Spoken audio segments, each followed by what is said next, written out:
Hello and welcome to Just Do It, a Dewey Brothers. That's right, reunion podcast. The boys are back in Ooh, town. baby. That But means you the know, audio is gonna be suspect.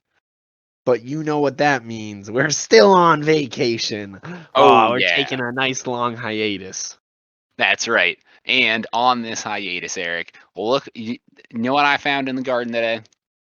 Let me guess. Not much because the homegrown hops have taken over. They're starting to consume everything. They're taller than a full-grown man. Was it those? Oh, it was homegrown hops. They were everywhere. Obviously. Yeah, Gotta they're love a ginormous. homegrown hop. hmm Who doesn't love a good homegrown hop? I mean, they're all consuming right now, strangling everything in the garden. And What kind of hops do we have out there? Is there a difference or is it just one monster behemoth vine coming to take us think we all down? just have Northern and Cascade, and those Northern hops they are out with a vengeance. They're coming to I get you. See, I heard the northern ones you gotta watch out because they draw in the moose and they also draw in they actually work in great synergy with maple trees. So if you aren't careful, they'll actually start sprouting a bunch of maple trees in your yard, which of course are very bountiful in their sap. But yeah, the watch out for the maple trees and the moose if you plant northern hops. So that is why the um that's why our Northern hops are growing so well. It's because of the maple tree that is like just on the other side of the patio. I think that's probably why. That actually It makes makes a lot of sense. That's sense why they're way stronger than the Cascade hops. I because heard this it's podcast was also brought to you big time. We're heavily sponsored this week by Homegrown Hops, but we're also sponsored by what else is growing in the garden, Eric? why I think we actually have our friend named Sherry, uh her and her cherries. So Sherry's Mhm. Cherries is sponsoring us. Um but they're actually doing a new collaboration with my boy uh Dato, Oh, I do. I the love great Dado. He's a the great great guy. Greek man Dato. hmm Dato and Sherry are collabing. So you have Dato's tomatoes and Sherry's cherries. Together they're creating Sherry's cherries Dato tomatoes. I think they need to work on that name. I think they should go with Sherry Dado Cherry Tomato. You know what? I'll let them know. But Send it to him.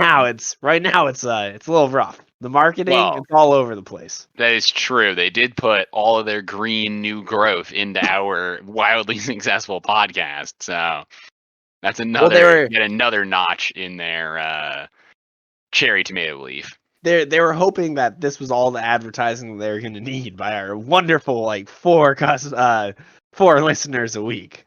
Oh, it is. I mean, could you ask for a better podcast to be um, advertising on? You're going to make it all the way to Manchester and Chicago and Maryland. I mean, all the places that grow gardens. That's true. That's hey, and we got a lot of information, and I think it's time to hop out into the yard and start start gardening. You know. Yeah, I think so for sure. What is your favorite thing to grow in your home garden, Eric? Well, favorite thing to grow, I gotta say it's not being a corporate shill or anything, but hops. I mean, they're really easy, low maintenance. Put them in 1 year, and boom, you're stuck with them the rest of your life. That's true. You're never getting those suckers out. They won't die. But They're a lot like raspberries in that respect. if I want to be a little more adventurous, do you know what I want to grow, man? What do you want to grow? Potatoes, because there's something about at the end of the summer, getting into the fall, just turning hmm over an entire garden, being like, oh, there's another potato, and then more often than not, you forget one or two down there, and they'll pop up again in the spring, and you're like, hold on, that wasn't supposed to happen. I also enjoy a good a good root vegetable. As a matter of fact, my favorite thing to grow are carrots, but not the long, Ooh, skinny ones you find in the grocery store. No, sir. I like a good, short and stubby carrot. Oh, so we're talking the hand grenade carrots. Oh yeah, exactly. You bite that stem off with your teeth, and then huck it straight into your stock pot for a bombshell of flavor. Ooh, the puns were they were too good with that one, Can't my hold me friend. down. You can't hold me down. I'm a lot like hops. I just keep growing. That's true. I mean, yeah, root vegetables, they're good and all, but I actually prefer a square vegetable, the opposite of a root vegetable. Oh, that's true. Well, I mean, square root vegetables are also great as long as they are not negative. The Ooh. problem with square root vegetables is selling them causes you to run into imaginary vegetables on your log sheets, which is no good. And have you ever tried to sell an imaginary vegetable? It's hard. Like Well, there's a it's not very good. there's a Yeah. very small population out there trying to buy imaginary vegetables, and I'll give you a hint. You gotta find the kids with imaginary friends. The imaginary friends, they love those imaginary vegetables. Some are all for that like local farm to table, that organic. Although let's be real, none of our stuff is organic here. I got like 8 pounds of fertilizer out there as we speak. You gotta really.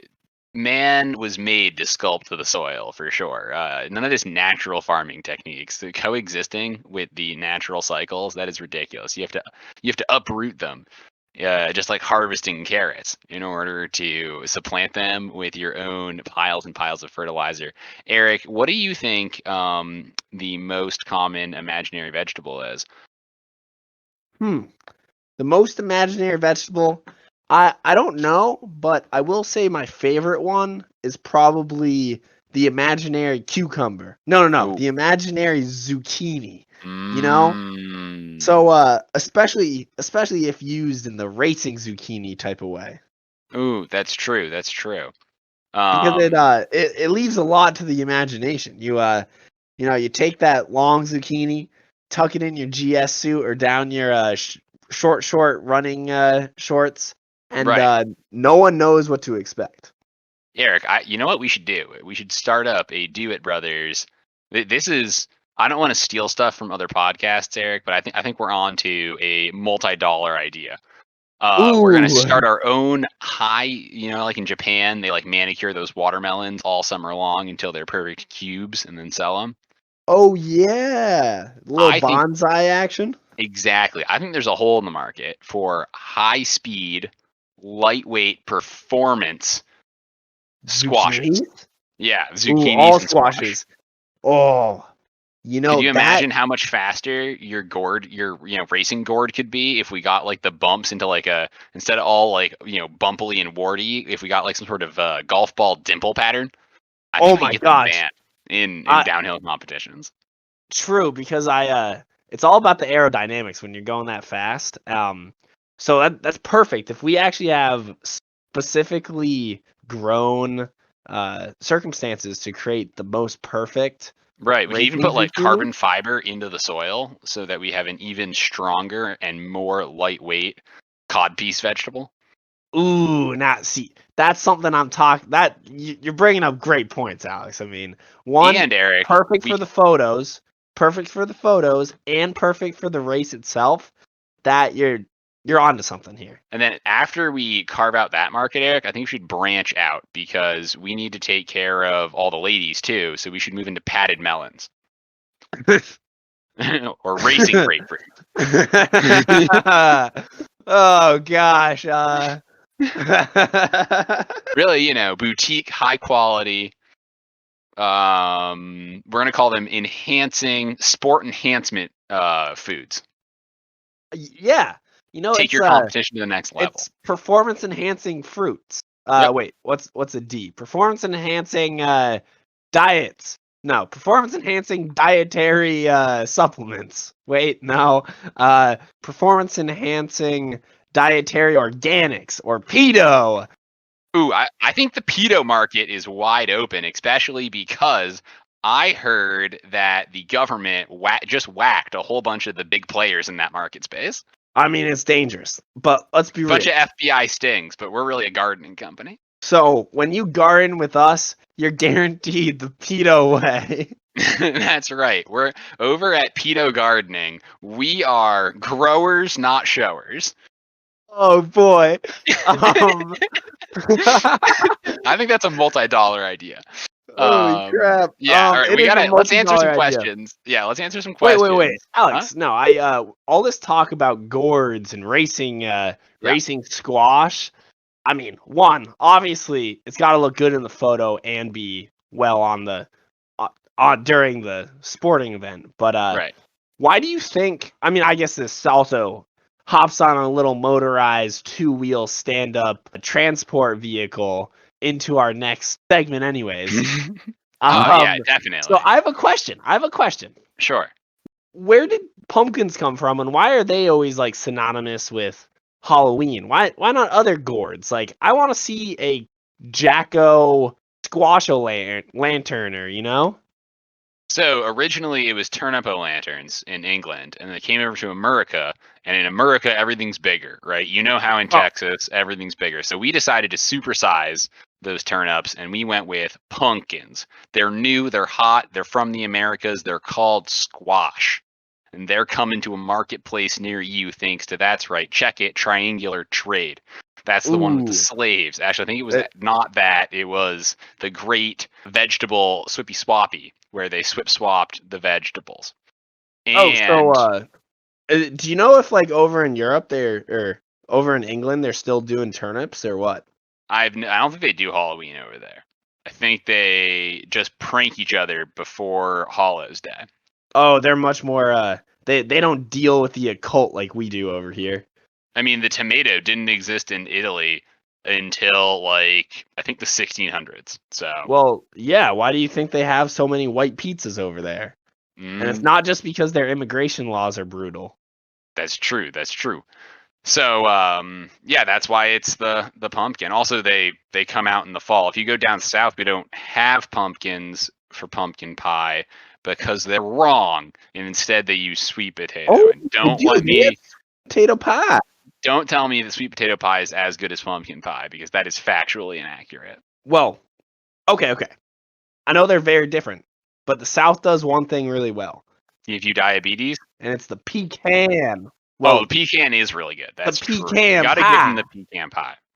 But yeah, pumpkin. Ooh, baby, that's hmm too good. hmm All right. Do you want to Oh ask la some la. questions from some homies here? I'm ready to answer their questions. Yeah, we have to answer at least one question. So over here, Emily, in quotes, it'll never be enough Weaver at Weaver Emily asks, can someone tell me why my garden has become the slug capital of the Midwest and what can I do about it? That's a tough one, Weaver Emily. That's a tough one. Well, it's probably what she's growing. So I know for a fact. I forget if it's snails or slugs, but they love basketball courts. They love local community basketball courts. So I think she's actually grown rubber trees, and she might just live right next to the basketball court. That's my guess. Yeah, I actually just did a reverse lookup on her, Eric. She is in Midwestern Florida. So Oh, that's why she's growing rubber trees. Not we thought Midwest. It's too cold to grow rubber trees out there by Chi-Town and out in the Great Plains, but not down in Midwestern Florida where my girl Emily's at. And so I think you're right. The problem is she's growing too many rubber trees, and as we know, slugs love basketball courts and rubber trees. I gotta look. What are basketballs made of? Rubber and cloth, and then mostly air, just like my head. That's why. That's what attracts all the slugs. Yeah, it's the rubber and the sealing, the coating for the basketball court for sure. I mean, that's just how it works. But another option is probably realistically, my girl's overwatering it. She's not trying to get enough salt onto her plants, you know? But the thing is, water trees, Eric, they can't tolerate, or rubber trees can't tolerate any salt. They need a steady diet of all the most all the fresh water you can find, which is why they're super bad for the environment. Which is also why slugs love them. Because if there's one thing slugs hate, it's salt. That's true. Slugs also love deforestation and promote monocrops. Well, it's very unknown, and a lot of politicians actually are they're lobbied by Big Slug to sort of promote this falsifying of global warming and deforestation, and they're paid off. So they always say, "Oh no, that's not real. That's not happening. Couldn't happen to us." But oh, those slugs are coming, and I don't want to see them. I don't want to see them in my yard. That's for sure. I want all my trees. I want the good stuff, but dirty slug, man. You know how people are always saying, man, that's a slimy politician. They don't have any loyalty. They have no backbone. Exactly. You're like, wow, that is a spineless, slimy politician. You know why? It's because they're in the pocket of Big Slug, and Big Ugh. Slug wants more rubber and less biodiversity because they need salt-free zones. Absolutely disgusting. That's all I want to say. So I what she needs to do is start growing better crops. Move out of move out of Midwestern the Florida. Midwestern Florida. No Yeah. one wants to live there. No, don't live there. And what else we got? She's got to start salting her crops. I know I salt my homegrown hops every morning. I go out, grind a little bit on them. They're doing great. So Don't forget the pepper too. They get unbalanced if you don't also grind a little pepper into the hops. the trick is I also sprinkle a little bit of thyme right on there. You know, Yeah, because if you give it more time, then it'll grow better. that's right. You gotta get You a little don't want to time be in there. restless. Sprinkle it right You don't in want there. to. You don't want to be restless. If you actually give it more time, its growing season is longer. You know. Especially up here where it's nice and cold. I think that answers Weaver Emily's question. Probably too well. Bless you, my good sir. Oh, thank you. And so, yeah, definitely we've solved that problem. You want to thank our sponsors, Eric, now that we've been recording for a little while? Yeah, I suppose we could. I would like to thank Jonas Fedora. It's the only fedora that gives you absolute confidence and will pick up any girl no matter what. It also gives you awesome samurai sword skills. So That's true. bonus. And a vast knowledge on anything to do with anime. I gotta thank Sherry and her partner Dado. Gotta thank Sherry and Dado's Cherry Tomatoes for sponsoring this podcast all about gardening at the tail end of spring here, popping into summer. And couldn't have done it without homegrown hops. They are donating all of their money. This is a last ditch effort to get people out, buy some stocks, get some hop roots planted, and really just start, sort of wind down on this pandemic thing the best way possible, which is growing homegrown hops. This podcast is brought to you by Slimy Slug Money. Those spineless politicians in Washington got you down. It's probably because they're taking tons of slug money. What was that, Alex? Did you just say that we take slug money now? I'm just saying this podcast is also brought to you by. Very interesting. Yep. I would like to say we couldn't have done it without asphalt pavers. Who needs a yard when you can just pave your entire yard with asphalt? Paint it green when you're done. Call it your yard. Way less watering that way. This podcast is brought to you by the lovely greenery of a spring balloon. And of course, none other than old Salty McPatches, down at Lake Titicaca's. He just started his own salt business with that wonderful freshwater supply he has on Lake Titicaca. Come down for your most Peruvian salt. It's delicious and nutritious. Old Salty Patches something. I think his name is Patches McGee, but everyone calls him Salty. He started a salt business. That's the one. This podcast is brought to you by the third partner in the Canadian triumvirate, the fourth partner in the Canadian triumvirate of Titmoose. You have to watch out for them. Homegrown northern hops, maple trees, and the normal Canadian moose. That trifecta of organisms right there is a symbiosis machine. Once it moves in, it ain't coming out. Very robust. I think that's it. Those are all our sponsors. Do you have any more sponsors? Well, I'm getting a call right now. Yes? Okay. Okay. Yep. I'd be happy to. Oh my goodness, you would do that? So we also have to thank the rubber industry, and we Okay, need to good. plant more rubber trees to make sure everyone has a basketball and their basketball courts can be surfaced in a rubber-like material. Yep, they're the best. Oh, for a minute there, Eric, I thought that call was from Big Rose, and we both agreed we can't take any more of their money, which is why this podcast is brought to you by. I'm just kidding. We aren't taking any of that sort of not wine money this week. No, you're right, but this podcast is in fact brought to you by Big Chardonnay.